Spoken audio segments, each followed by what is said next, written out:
నమస్కారం news vision కు స్వాగతం. ఆంధ్రప్రదేశ్ ముఖ్యమంత్రిగా బుధవారం ప్రమాణ స్వీకారం చేసిన చంద్రబాబు నాయుడు ఇవాళ సాయంత్రం సచివాలయానికి చేరుకున్నారు. ఇవాళ సాయంత్రం 4:41 ఛాంబర్లో సీఎంగా బాధ్యతలు స్వీకరించారు. నేడు సచివాలయం మొదటి బ్లాక్ ఛాంబర్లో సీఎంగా చంద్రబాబు బాధ్యతలు స్వీకరించారు.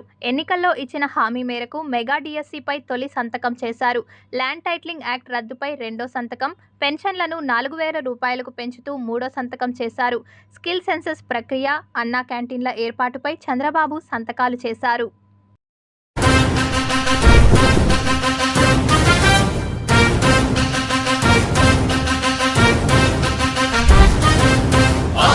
నమ్మకం పేదల సమ్మతం అదిగో చంద్రన్న ఆగమనం, ప్రగతి ప్రభంజనం జగతి విరాజనం అదిగో వస్తుంది తెలుగు తేజం. జయ హో జయ హో జయ హో చంద్రన్న. రా రేపటి తరాల భవిత మమ్ము పాలించగా మళ్ళీ, రా చీకటి బ్రతుకుల వెలుగా నువ్వే కావాలి మళ్ళీ, రా ఆంధ్రుల కీర్తి ప్రదాత మమ్ము నడిపించగా మళ్ళీ, రా నవ్యాంధ్రుల తలరాత నువ్వే మార్చాలి మళ్ళీ. రాష్ట్రానికి మీ నాయకత్వం ఎంతో ఎంతో అవసరం, రానీయం ఇక ఏ అపజయం, చంద్రన్న మీదే విజయం, జనం గుండెల్లో మీ స్థానం ఎవడు చరం. ఆంధ్రప్రదేశ్ ముఖ్యమంత్రి చంద్రబాబు నాయుడు కుటుంబ సమేతంగా తిరుమల శ్రీవారిని దర్శించుకున్నారు. ముఖ్యమంత్రి చంద్రబాబు నాయుడుకు టీటీడీ జేఈఓ గౌతమి, ఆలయ అధికారులు స్వాగతం పలికి దర్శన ఏర్పాట్లు చేశారు.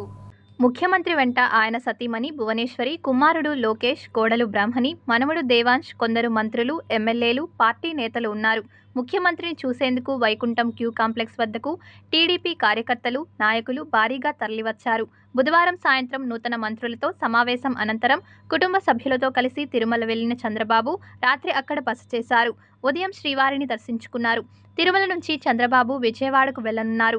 అక్కడ దుర్గమ్మ గుడిలో అమ్మవారికి సీఎం చంద్రబాబు కుటుంబ సభ్యులతో కలిసి ప్రత్యేక పూజలు చేయనున్నారు. తిరుమల నుంచి గన్నవరం విమానాశ్రయం వచ్చి నేరుగా దుర్గమ్మ దర్శనానికి రానున్నారు సీఎం చంద్రబాబు. మధ్యాహ్నం 12 గంటలకు అమ్మవారి దర్శనం చేసుకుని ఉండవల్లిలో ఇంటికి వెళ్లనున్నారు. ఆ తర్వాత సాయంత్రం సచివాలయంలో ఏపీ సీఎంగా బాధ్యతలు స్వీకరించారు చంద్రబాబు.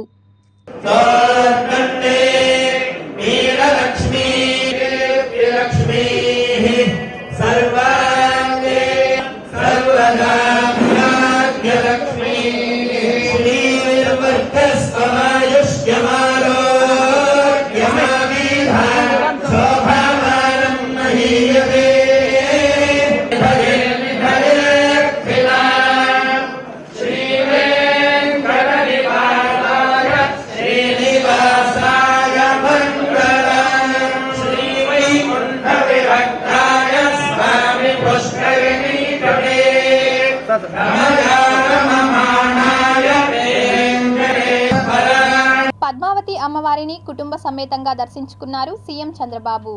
తిరుమల శ్రీవారిని గురువారం సీఎం చంద్రబాబు దర్శించుకున్నారు. అనంతరం కుటుంబ సభ్యులతో కలిసి తిరుచానూరులోని శ్రీ పద్మావతి అమ్మవారిని దర్శించుకుని మొక్కులు చెల్లించుకున్నారు. ఈ సందర్భంగా సీఎం చంద్రబాబు నాయుడుకు చంద్రగిరి ఎమ్మెల్యే పులివర్తి నాని ఘన స్వాగతం పలికారు. సాంప్రదాయ వస్త్రధారణతో చంద్రబాబు, లోకేష్, దేవాంశ్ దర్శనానికి వచ్చారు. ఆలయ మహద్వారం వద్ద చంద్రబాబుకి అర్చకులు స్వాగతం పలికారు. కుటుంబ సభ్యులతో కలిసి పద్మావతి అమ్మవారిని చంద్రబాబు దర్శించుకున్నారు. దర్శనానంతరం ఆశీర్వచనం మండపంలో వేద పండితులు వేద ఆశీర్వచనం చేశారు. ఆలయ అర్చకులు తీర్థప్రసాదాలను అందించారు. గతంలో ఎన్నికలు చూశామని, కానీ ఈసారి ప్రజలు చారిత్రాత్మక తీర్పు ఇచ్చారని, ఇలాంటి విజయాన్ని ఎప్పుడూ చూడలేదని ఏపీ ముఖ్యమంత్రి చంద్రబాబు నాయుడు అన్నారు.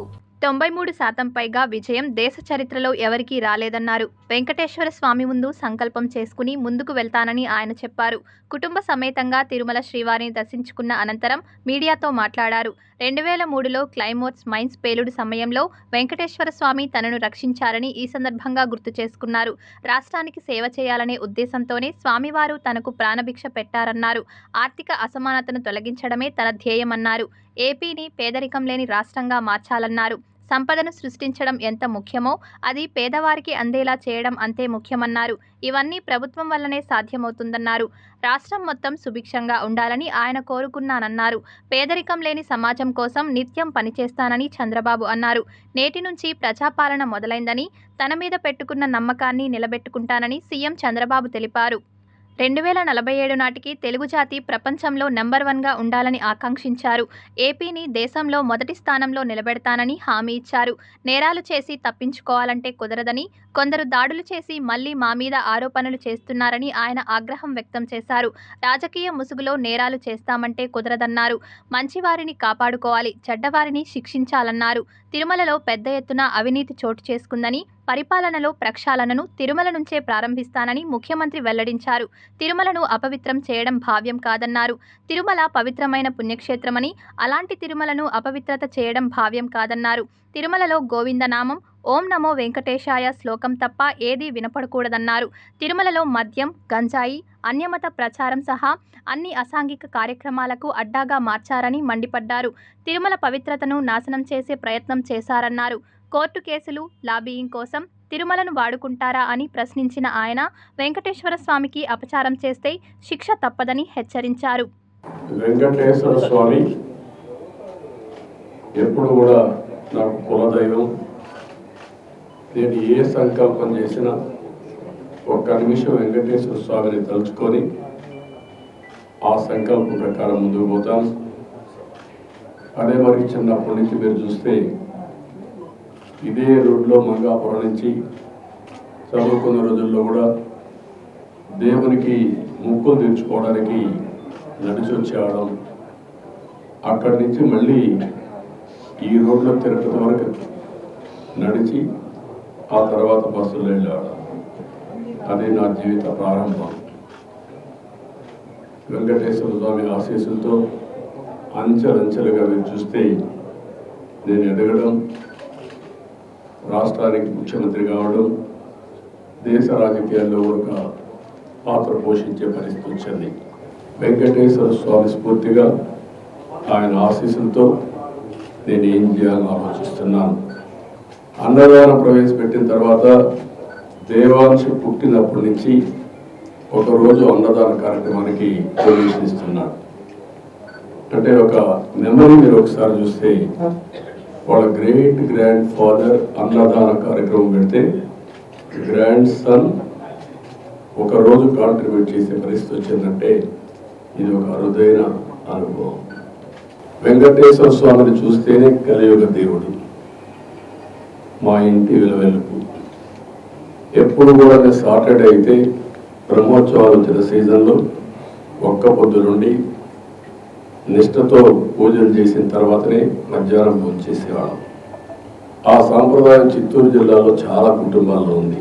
ఈ 5 సంవత్సరాలు పరిపాలన తిరుమల తిరుపతి దేవస్థానంతోనే ప్రారంభం కావాలి. ప్రక్షాళన, ప్రసాద, క్లీనింగ్, లేకపోతే పరిశుభ్రత అన్నిటికీ తిరోధకాలు చేశారు.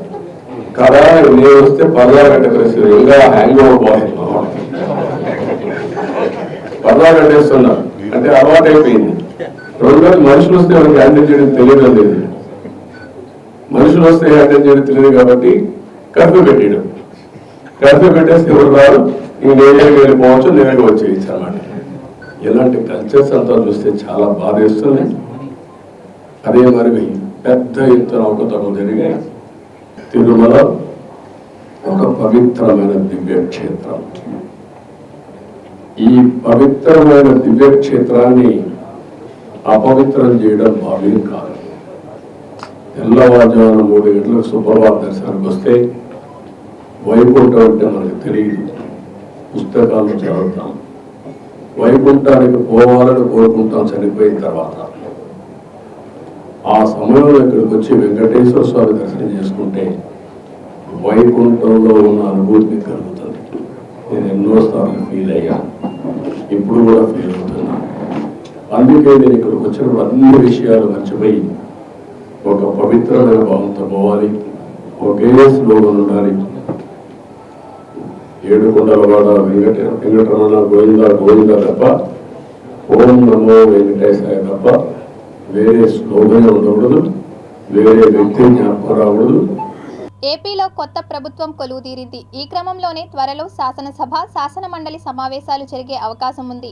వైసీపీ ఎమ్మెల్సీలతో పార్టీ అధినేత వైఎస్ జగన్మోహన్ రెడ్డి భేటీ అయ్యారు. తాడేపల్లిలోని క్యాంప్ కార్యాలయంలో సమావేశం జరిగింది. త్వరలోనే జరిగే శాసన మండలి సమావేశాల్లో అనుసరించాల్సిన వ్యూహాలపై చర్చించారు. పలు అంశాలపై ఎమ్మెల్సీలకు దిశానిర్దేశం చేశారు. త్వరలోనే పార్టీ ఎమ్మెల్యేలతో సమావేశం జరిగే అవకాశం ఉంది. ఇదిలా ఉండగా పార్టీలో జోష్ నింపేందుకు జగన్ వరుస సమీక్షలు నిర్వహిస్తున్నారు.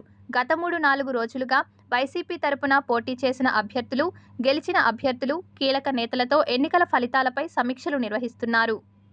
సామాజిక న్యాయం అంశంలో అయితేనేమి, మహిళా సాధికారత అంశంలో అయితేనేమి, గవర్నెన్స్ విషయంలో అయితేనేమి ఎప్పుడూ జరగని చూడని సంస్కరణలను కూడా తీసుకొచ్చు. ఇవన్నీ నేను ఏదైతే చెప్తా ఉన్నానో ఇవన్నీ మనం చేసి చూపించి ప్రజల మన్ననలు పొందిన తర్వాతే ఎన్నికలకు వెళ్ళాం. ఎన్నికల్లో ఏమైందో తెలీదు. 5 సంవత్సరాలు కళ్ళు మూసుకుంటే చాలా అయిపోయింది. 5 సంవత్సరాలు మళ్ళీ 2024 నుంచి 2029 కూడా అదే మాదిరిగానే కళ్ళు మూసుకుంటే 2029 కూడా కళ్ళు మూసుకుంటే వచ్చేస్తుంది. ఇవి మనం గుర్తుపెట్టుకోవాల్సిన అంశం ఏమిటి అని అంటే సినిమాలో ఓన్లీ ఫస్ట్ హాఫ్ మాత్రమే అయ్యింది. గతంలో కూడా ఇదే మాదిరిగా పరిస్థితులు ఉన్నప్పుడు కూడా మనం ఏ మాదిరిగా పైకి లేచాము అన్నది కూడా మీ అందరికీ తెలిసిన విషయాలే. నేను ఒక్కటి మీ అందరికీ చెప్తా ఉన్నా, ప్రజల్లో ఈరోజు మనం చేసిన మంచి ఉంది. ఇంటింటికి మనం చేసిన మంచి ఇంకా బ్రతికే ఉంది. ప్రజల్లో ఈరోజు మనం చేసిన పాలన మీద విశ్వసనీయత అనే పదానికి అర్థం ఈ రోజుకి కూడా ప్రజల్లో ఉంది. గడప గడపకు మనం చేసిన మంచి ఇంకా ప్రజల్లో బతికే ఉంది. మరి ఇవన్నీ ఉన్నప్పుడు మళ్ళీ మనం లేయడం కూడా తథ్యం. కాకపోతే కొంచెం టైం పడుతుంది. ఆ టైం ఇవ్వాలి. ఆ టైం ఇచ్చినప్పుడు, అది జరిగినప్పుడు, పాపాలు పండినప్పుడు ఖచ్చితంగా మళ్ళీ మనం పైకి లేస్తాం. ఈ విషయం ప్రతి ఒక్కరం కూడా గుర్తుపెట్టుకోవాలి. ఎందుకు ఈ మాట కూడా చెప్తా ఉన్నానంటే రాజకీయాలలో అన్నిటికన్నా ముఖ్యమైన అంశం క్యారెక్టర్, విలువలు, విశ్వసనీయత. ఈ పదాలకు అర్థం తెలిసి ఉండడం రాజకీయాలలో చాలా అవసరం. రాజకీయం అంటే ఎల్లవేళలా అధికారమే కాదు. అధికారంలో లేనప్పుడు కష్టాలు ఖచ్చితంగా వస్తాయి. కానీ ఖచ్చితంగా కష్టాలు వచ్చినప్పుడు మనం ఖచ్చితంగా ఏ రకంగా రియాక్ట్ అవుతాం అన్నది మన చేతుల్లో ఉంది. విలువలు, విశ్వసనీయత లేని మనిషిగా రాజకీయాలు చేద్దామా, లేదా కష్టాలు వచ్చినప్పుడు ఆ కష్టాలను ఎదుర్కొని హుందాగా నిలబడుతూ మళ్ళీ 5 సంవత్సరాలు కళ్ళు మూసుకుంటే 5 సంవత్సరాలు అయిపోతాయి. మళ్ళీ 5 సంవత్సరాల తర్వాత మన పాలన వస్తుంది, మన ప్రభుత్వం వస్తుంది. అప్పుడు మళ్ళీ మనమే ఆందోళన ఎక్కుతాం అన్నది కూడా గుర్తుపెట్టుకొని అడుగులు వేస్తామా అన్నది మనలో ప్రతి ఒక్కరూ కూడా ఆలోచన చేసుకోవాలి. బడిగంట మోగింది. 2024-25 విద్యా సంవత్సరం గురువారం ప్రారంభమైంది. ఇన్నాళ్లు సెలవుల్లో సేద తీరిన విద్యార్థులు బడిబాట పట్టారు. తిరుపతి జిల్లా పరిధిలోని ప్రభుత్వ, ప్రైవేట్ స్కూళ్లు గురువారం ఓపెన్ అయ్యాయి. స్కూళ్లతో పాటు స్కూల్స్ పరిసరాలు పిల్లల ఆగమనంతో సందడిగా కనిపించాయి. 48 రోజుల వేసవి సెలవుల అనంతరం పిల్లలు తిరిగి బడిబాట పట్టారు. ఉదయం 8 గంటల నుంచి బ్యాగులు తగిలించుకుని తల్లిదండ్రులతో స్కూళ్లకు చేరుకున్నారు. మొదటి రోజున స్టూడెంట్స్కు గ్రాండ్ వెల్కమ్ చెప్పేందుకు అధికారులు ముందస్తుగా స్కూళ్లలో ప్రత్యేక ఏర్పాట్లు చేశారు. పాఠశాలల పునఃప్రారంభం సందర్భంగా విద్యాసంస్థలను తోరణాలతో, రంగవల్లులతో అలంకరించారు. మొదటి రోజే 60% మంది పిల్లలు పాఠశాలకు హాజరయ్యారు. ఇప్పటికే విద్యార్థులకు అందించాల్సిన పాఠ్యపుస్తకాలు అందించడానికి ఏర్పాట్లు చేస్తున్నట్లు వివిధ పాఠశాలల ప్రధానోపాధ్యాయులు తెలిపారు. మొదటి రోజే పిల్లల హాజరు పట్టిక మెరుగ్గా ఉండడం పట్ల సంతోషాన్ని వ్యక్తం చేశారు. మండే నుండి విద్యార్థులకి ఈ పాఠాలు, చదువులు ఈ స్టూడెంట్ కిట్తో మొదలవుతుంది. ఆహ్లాదంగా విద్యా సంవత్సరం స్టార్ట్ అయింది. ఇక మా పాఠశాలలో 3వ క్లాస్ నుండి 10వ క్లాస్ దాకా పాఠశాల నడుపడుతూ ఉంది. 3 నుండి 8 దాకా మన పాఠశాల అడ్మిషన్స్ ఉన్నాయి. బయట ఏ విద్యార్థి పాఠశాలకు పోకుండా మా క్యాచ్మెంట్ ఏరియాలో 3వ తరగతి నుండి 8వ తరగతి దాకా విత్ వాళ్ళ యొక్క స్టడీ యొక్క టీసీతో అడ్మిషన్స్ చేయడానికి సిద్ధపడి ఉన్నాం. అందరి విద్యార్థులకి ఆహ్వానం. మా యొక్క టీచర్స్ కూడా క్యాంపెయిన్ వెళ్తున్నారు. ప్రభుత్వ విద్యార్థులకు అందించనున్న స్టూడెంట్ కిట్స్ను ఇప్పటికే ఆయా పాఠశాలలకు పంపామని, మరో 4-5 రోజుల్లో పూర్తి స్థాయిలో కిట్స్ను విద్యార్థులకు అందించేలా చర్యలు చేపడతామని తిరుపతి జిల్లా ఇన్ఛార్జ్ ఉప విద్యాశాఖ అధికారి బాలాజీ తెలిపారు.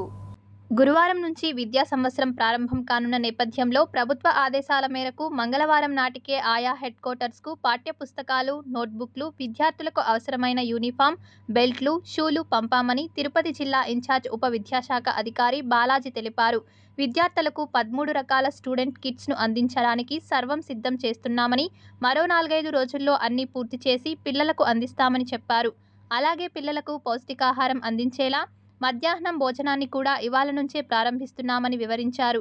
పిల్లలకు ఎలాంటి ఇబ్బందులు లేకుండా మంచి వాతావరణంలో విద్యా బోధనలు చేయడానికి ఏర్పాట్లు చేసినట్లు ఆయన పేర్కొన్నారు. స్టూడెంట్ కిట్స్ని మనం ఒక వారం రోజుల లోపల ప్రతి పాఠశాలకు అందిస్తున్నాము. అన్ని కిట్స్ మండల స్టాక్ పాయింట్స్కి వచ్చినాయి. వాటిని ఈ రోజు నుంచి ప్రతిరోజు కూడా ప్రతి పాఠశాలకు స్టూడెంట్స్ కిట్స్ని అందజేస్తున్నాం. ఈ కిట్స్ అన్నిటిని కూడా పాఠశాలలో ప్రతి విద్యార్థికి అందే విధంగా పాఠ్య పుస్తకాలు కానీ, నోట్ పుస్తకాలు కానీ, యూనిఫాము, షూలు, సాక్స్లు, బెల్ట్లు, బ్యాగులు ఇవన్నీ కూడా పిల్లలందరికీ కూడా అందే విధంగా చూడాల్సిందిగా ఉపాధ్యాయులను కోరుకుంటున్నాను.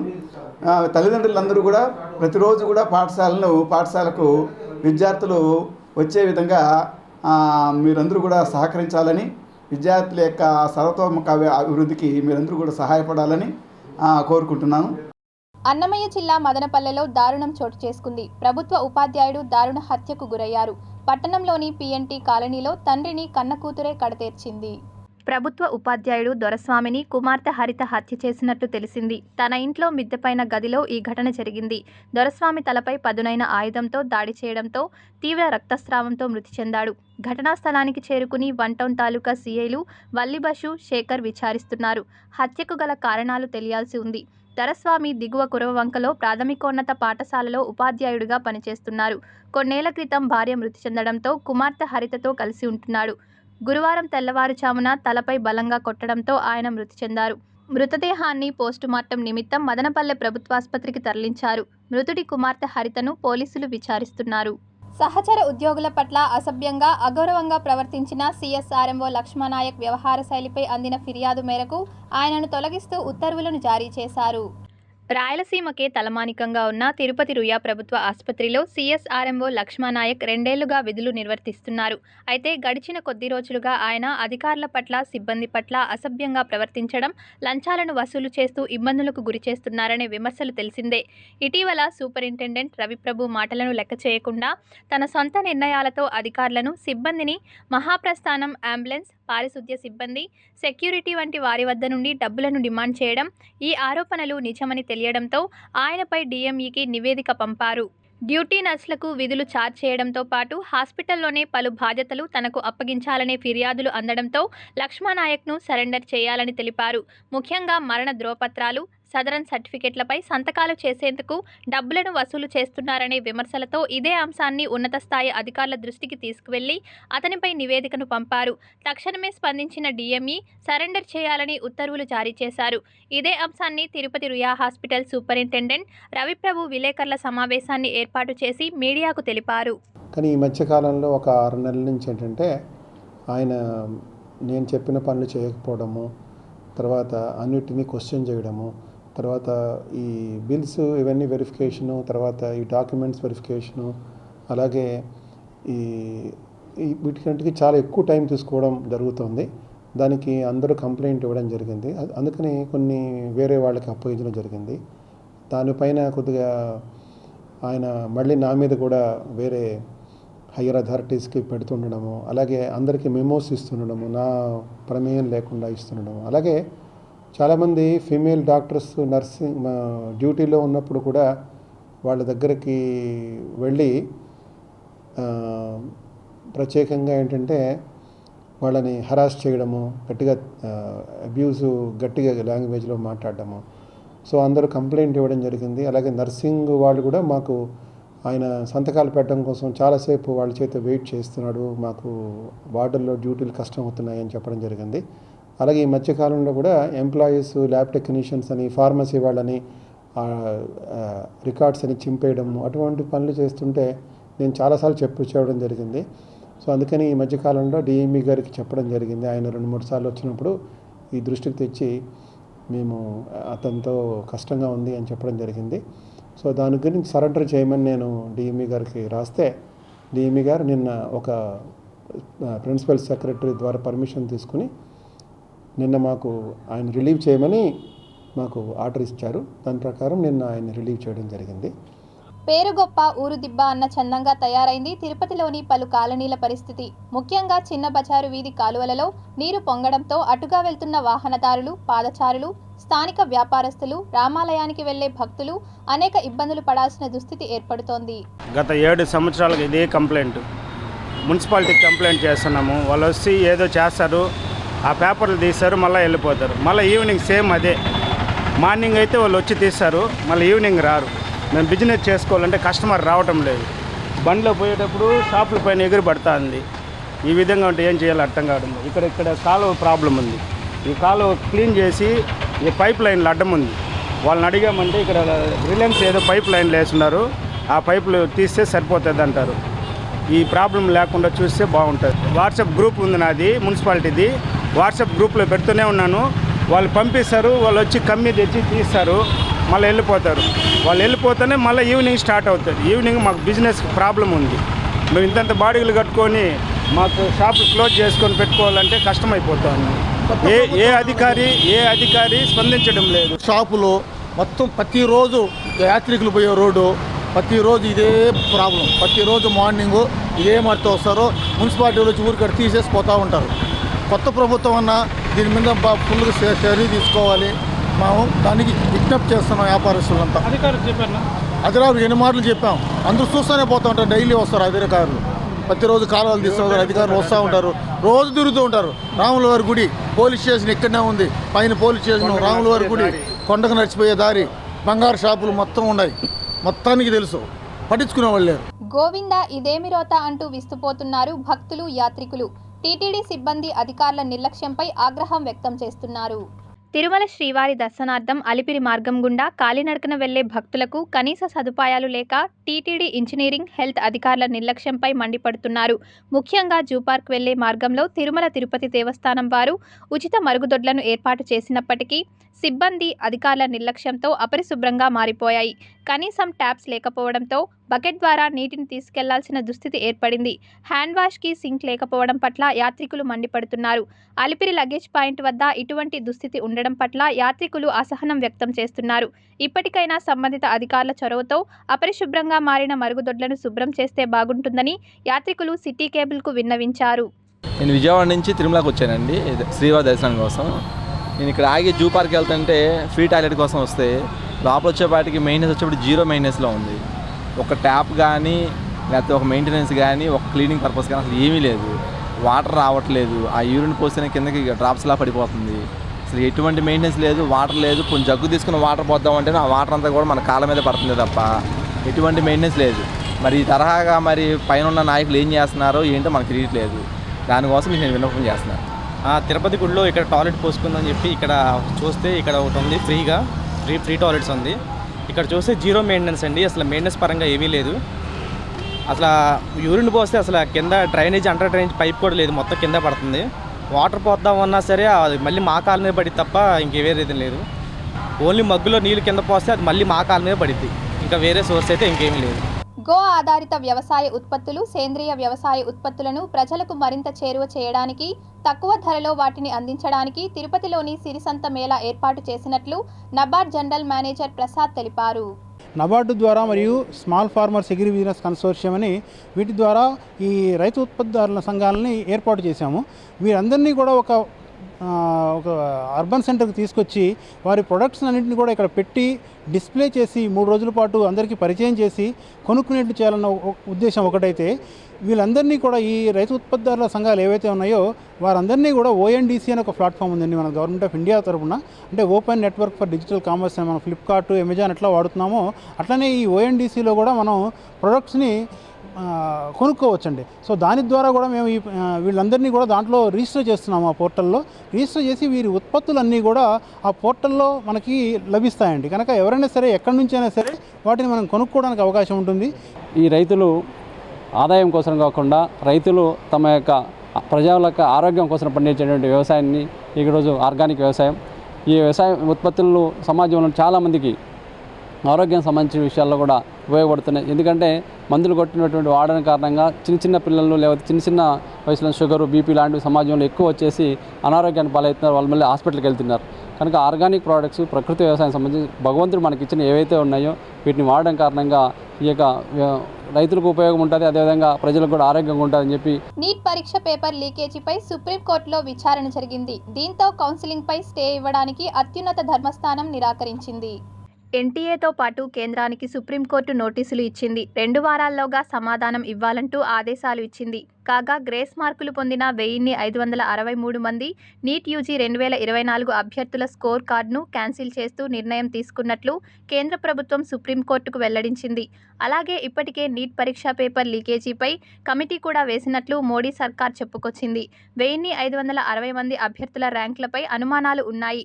కాగా అభ్యర్థుల ర్యాంకులను నిలిపివేశామని ఎన్టీఏ కోర్టుకు తెలిపింది. విద్యార్థులకు తిరిగి పరీక్షలు పెట్టే ఆలోచనలో ఉన్నామన్న ఎన్టీఏ పేర్కొంది. దీంతో గ్రేస్ మార్కులు ఇవ్వడంపై అభ్యర్థులు అనుమానాలు వ్యక్తం చేస్తున్నారు. కాంగోలో ఓ పడవ బోల్తా పడిన ఘటనలో 86 మందికి పైగా ప్రయాణికులు చనిపోయారు. రాజధాని కిన్షాసాకు సమీపంలోని ఓ నదిలో పడవ బోల్తా పడిపోయినట్లు అధ్యక్షుడు ఫెలిక్స్ సెండిక్ తెలిపారు. ఈ ప్రమాద సమయంలో పడవలో సుమారు 270 మందికి పైగా ప్రయాణికులు ఉన్నట్లు చెప్పుకొచ్చారు. ఇంజిన్ ఫెయిల్యూర్ కావడం వల్లే పడవ మునిగినట్లు అధికారులు గుర్తించారు. ఈ ప్రమాదంలో 179 మంది ప్రయాణికులు సురక్షితంగా బయటపడ్డారు. మరో 86 మంది మరణించారు. ఇదే దేశ చరిత్రలోనే అతిపెద్ద పడవ ప్రమాదమని ఆ దేశ అధ్యక్షుడు వెల్లడించారు. కాగా దట్టమైన అడవులు, నదుల కారణంగా కాంగోలో రోడ్డు వ్యవస్థ సరిగా లేదు.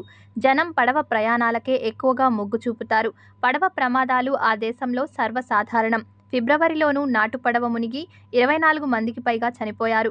అలాగే సోమాలియా, ఇథియోపియాలకు చెందిన వలసదారులు 260 మంది వలసదారులతో ఉత్తర సోమాలియా తీరం నుంచి బయలుదేరిన పడవ మంగళవారం యెమెన్ తీరంలో మునిగిపోవడంతో 49 మంది చనిపోయారు. మరో 140 మంది గల్లంతయ్యారు. ఈ మేరకు ఐక్యరాజ్య సమితికి చెందిన అంతర్జాతీయ వలసల సంస్థ ఈ విషయం మంగళవారం వెల్లడించింది. Tirupati gold jewellery and silver merchants association సమాచారం మేరకు తిరుపతి లోకల్ బులియన్ మార్కెట్లో బంగారం, వెండి ధరలు ఇలా ఉంటాయి. 24 క్యారెట్ల అప్రంజ్ బంగారం 10 గ్రాముల ధర 73,820 రూపాయలు. 22 క్యారెట్ల బంగారం 1 గ్రాము ధర 6,612 రూపాయలు.